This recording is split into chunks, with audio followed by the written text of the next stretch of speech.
मैं doctor Dharmendra Kumar, associate professor, department of chemistry, MSJ government college, Bharatpur. आज हम बात करेंगे कार्बनिक रसायन के एक महत्वपूर्ण टॉपिक एरीन तथा एरोमेटिकता, जिसका ये 5th वीडियो है। और इस वीडियो में हम जो बात करेंगे वो है एरोमेटिकता या एरोमेटिसिटी। एरोमेटिसिटी एरोमेटिक कंपाउंड का एक थीम पॉइंट है,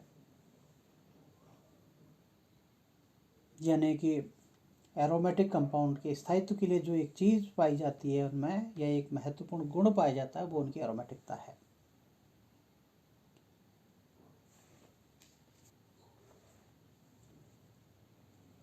Aromaticity is defined as a property of the conjugated cycloalkenes which enhance the stability of a molecule due to the delocalization of electrons present in the pi orbital। यानी कि ये चीज़ हमें ध्यान रखनी है, यानी कि ये कॉन्जुगेटेड साइक्लोएल्कीन्स हैं जो उसकी स्टेबिलिटी को इन्हेंस करती हैं, कारण उसका डीलोकलाइजेशन ऑफ इलेक्ट्रॉन। प्रारंभ में एरोमेटिकता शब्द का उपयोग उन समस्त यौगिकों के गुणों की व्याख्या करने में किया जाता था जिनके बेंजीन जैसे गुण हैं।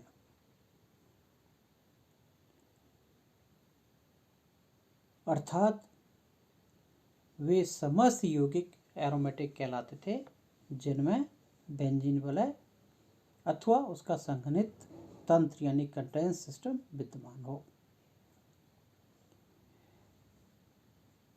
Aromatic molecules are said to be very stable and they do not break so easily and also reacts with other types of substances. The organic compounds which are not said to be aromatic are known as aliphatic compounds. These might be in cyclic form, but only the aromatic rings have a special kind of stability. Most of the aromatic compounds are said to be the derivatives of benzene. The word aromatic in the real sense refer to the benzene derivatives, and as it was defined the way first, although there are many non-benzene kind of aromatic compound exist too।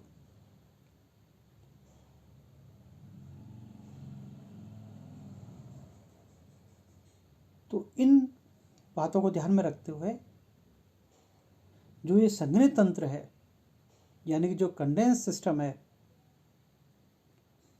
इन यौगिकों के गुण उनके समरूप aliphatic अथवा alicyclic यौगिकों से एकदम भिन्न होते हैं।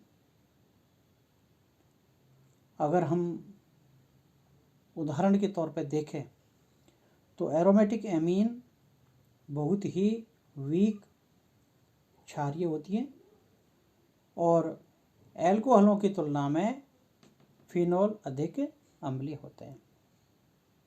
यद्यपि ये असंतृप्त होते हैं, तब भी ये योगात्मक अपक्रियाओं की अपेक्षा प्रतिस्थापन अपक्रियाएं अधिक आसानी से देते हैं।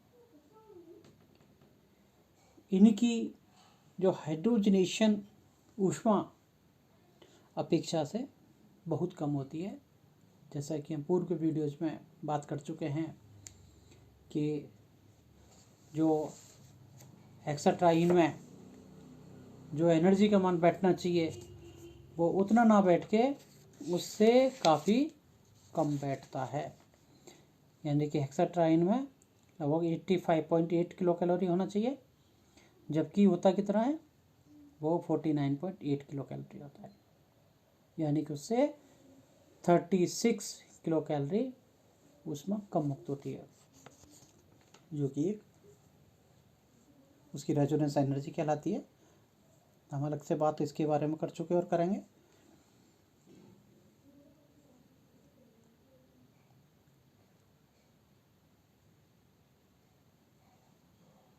ये एल्कोहलों की तुलना में फिनोल की बात करें तो अधिक अम्लीय होते हैं, यद्यपि ये असंतृप्त होते हैं, और असंतृप्त होते हुए तब भी ये योगात्मक यानी कि एडिशन अपक्रियाओं की तुलना में प्रतिस्थापन अपक्रियाएं अधिक आसानी से देते हैं। जबकि हम जानते हैं कि एल्कीनों में योगात्मक अपक्रिया उसकी मुख्य लाक्षणिक अपक्रियाएं होती हैं, लेकिन एरोमेटिक कंपाउंड में अनसैचुरेशन होते हुए भी योगात्मक की तुलना में सबस्टिट्यूशन रिएक्शंस अधिक आसानी से होती हैं। इन एरोमेटिक कंपाउंड्स की हाइड्रोजनेशन ऊष्मा कम होती है, जिसके बारे में हम बात कर ही चुके हैं, अर्थात ये बहुत अधिक स्थायी होते हैं। बाद में कई ऐसे यौगिक ज्ञात हुए जिनकी अभी हमने गुणों की बात की, एरोमेटिक गुण अथवा एरोमेटिक लक्षण तो होते हैं, लेकिन अणु में बेंजीन वलय नहीं होती। अतः अब एरोमेटिक यौगिक केवल बेंजीन वलय वाले अर्थात बेंजीन की संरचना वाले यानी कि बेंजीनॉइड ही नहीं होते, वरन बिना बेंजीन वलय के अर्थात नॉन बेंजीनॉइड यौगिक भी होते हैं। अब हम उन समस्त यौगिकों को एरोमेटिक कह सकते हैं जो कुछ विशेष गुणों को रखते हैं, जैसे एरोमेटिक यौगिक के अणु समतल चक्रीय यानी कि प्लेनर साइक्लिक होते हैं, और जनरली 5, 6 अथवा 7 सदस्यों की वलय बनती है, जिनमें संयुग्मित द्विबंधों यानी कंजुगेटेड डबल बॉन्ड का एक बंध निकाय होता है। दूसरी बात, इनमें असंतृप्त यौगिकों की अभिलाक्षणिक योगात्मक तथा ऑक्सीकरण अपक्रियाएं आसानी से संपन्न नहीं होती। जैसा कि हम बात कर चुके हैं कि जो असंतृप्त हैं उनकी मुख्य अपक्रियाएं योगात्मक होती हैं, तो यहाँ वो वाली कंडीशन अप्लाई नहीं होती। और एरोमेटिक यौगिक असंतृप्त होते हुए भी इलेक्ट्रोफिलिक प्रतिस्थापन अपक्रियाएं संपन्न करते हैं।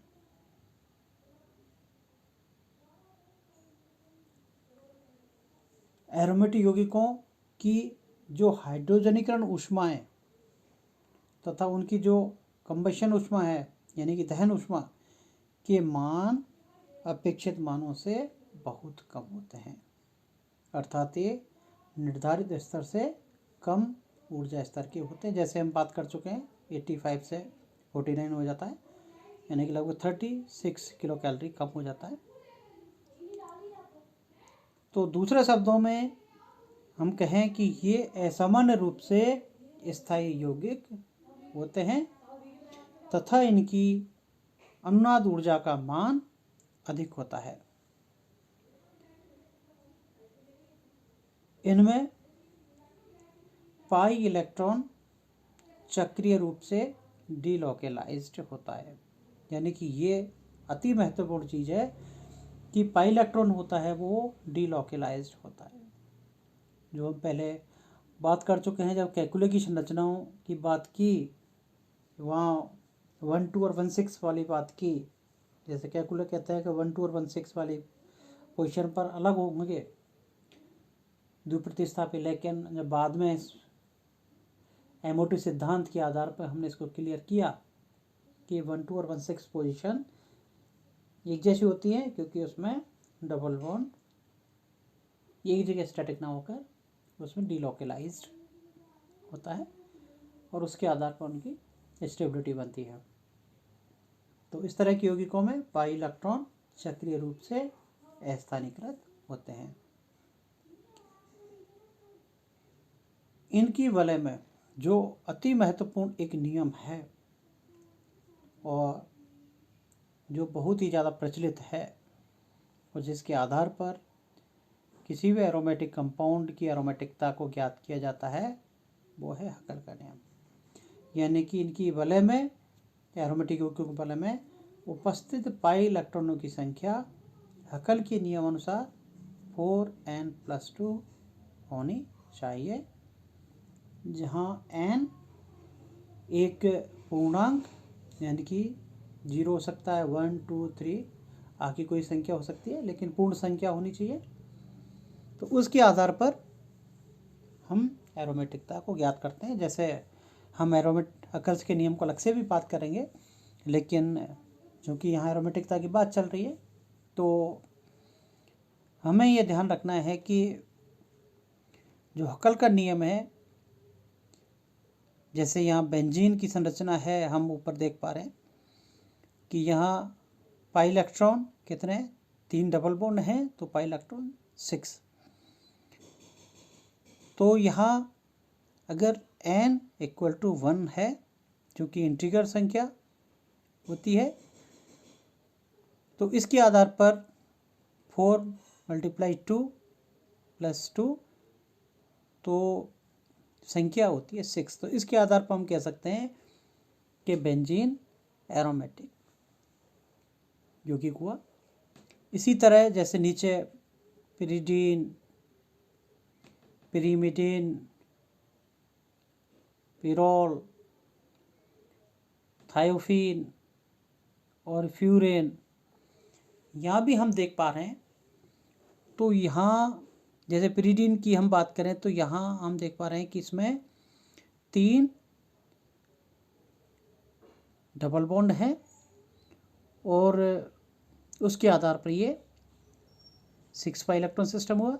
और n पर चूंकि ये 2 लोन पेयर बाहर की तरफ हैं, वो रिंग का पार्ट नहीं है, इसीलिए ये हकल के नियम का पालन करते हैं। इसी तरह पिरिमिडीन की हम संरचना देख पा रहे हैं, 3 डबल बॉन्ड हैं और नाइट्रोजन पर उपस्थित 2 लोन पेयर हैं, वो रिंग से बाहर की तरफ है, इसीलिए वो रिंग एरोमेटिक सेक्सटेट का पार्ट नहीं है, तो एरोमेटिक कंपाउंड है। जब फिरोल को हम संरचना को देख पा रहे हैं, तो फिरोल में हम देख रहे हैं कि 2 डबल बॉन्ड है और नाइट्रोजन पर उपस्थित 2 लोन पेयर हैं, वो इस एरोमेटिक सेक्सटेट का पार्ट हैं। तो इस प्रकार हम देख पा रहे हैं कि यहाँ पर ये 6 इलेक्ट्रॉन सिस्टम होता है। थायोफीन की बात करें तो थायोफीन में पुनः वही पिरोल वाली संरचना की बात करें, लेकिन सल्फर पर बाहर की तरफ भी लोन पेयर होते हैं, लेकिन वो एरोमेटिक सेक्सटेट का पार्ट नहीं होते। तो ये जो संरचनाएं थायोफीन की है, एरोमेटिक कंपाउंड के हैं। इसी प्रकार फ्यूरेन की जो संरचना भी हम देख पा रहे हैं, 2 लोन पेयर हैं, अंदर की तरफ हैं और 2 पाई बॉन्ड हैं, तो वो एरोमेटिक सेक्सटेट को तो बनाते हैं और एरोमेटिक कंपाउंड हुए। यानी कि अगर हम n की स्थान पर 1 यूज करें तो 4n+2 के हिसाब से 6 पाई इलेक्ट्रॉन होते हैं। नीचे यहाँ जो फ्यूज्ड रिंग हम बात कर पा रहे हैं, जैसे क्यूनोलिन है, थायोफीन है या इंडोल है, तो यहाँ हम देख पा रहे हैं कि इसमें 5 यहाँ डबल बॉन्ड हैं। तो 5 डबल बॉन्ड के आधार पर हम देखेंगे कि इसमें अगर n इक्वल टू 2 है तो इसका मतलब यहाँ 10 पाई इलेक्ट्रॉन होंगे। इसी प्रकार नेफ्थलीन में देखें तो वही कंडीशन, क्यूनोलिन में नाइट्रोजन है और 2 लोन पेयर हैं, लेकिन वो नाइट्रोजन पर उपस्थित 2 लोन पेयर हैं, वो रिंग का पार्ट नहीं है। नेफ्थलीन में चूँकि सारे एक तरह के एटम हैं तो वहाँ इस तरह की कोई परेशानी होगी नहीं, तो वो भी एरोमेटिक कंपाउंड। और एंडोल में हम देख पा रहे हैं यहाँ नाइट्रोजन पर 2 लोन पेयर हैं, लेकिन वो रिंग के पार्ट हैं, इसीलिए वो एरोमेटिक सेक्सटेट का पार्ट यहाँ बना रहे हैं। तो टोटल हम इसको कैलकुलेशन करते हैं हकल के नियम अनुसार, तो वो एरोमेटिकता को सिद्ध करते हैं, यानी कि 4n+2 पाई इलेक्ट्रॉन को फॉलो करते हैं, इसीलिए वो एरोमेटिक कंपाउंड है। धन्यवाद।